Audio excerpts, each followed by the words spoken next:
Breakfast ডিনারে এবার বানিয়ে নিন মূলোর পরোটা। এর জন্য প্রথমেই মূলো গ্রেট করে নুন মাখিয়ে 10 থেকে 15 মিনিট রেস্টে রেখে দিতে হবে, যাতে মূলো থেকে জল বেরিয়ে যায়। এরপর একটা মিক্সিং বোলে 3 কাপ আটা, 1 চামচ নুন আর পরিমাণ মতো জল দিয়ে একটা সফট ডো মেখে নেব। 1 টেবিল চামচ তেল দিয়ে আবারও ভালো করে মেখে 15 মিনিট রেস্টে রেখে দেবো।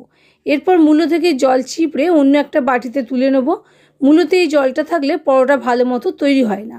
এবার এতে একে একে গোটা জিরে, জোয়ান হাতে ক্রাশ করে অ্যাড করে দেবো। সঙ্গে থেতো করা আদা, রসুন, কাঁচা লঙ্কা কুচি, হলুদ, ধনে, কাশ্মীরি লঙ্কার গুঁড়ো, আমচুর পাউডার আর সবশেষে ধনেপাতা কুচি মিশিয়ে হাত দিয়ে ঝরঝরে করে পুরটা তৈরি করে নেব।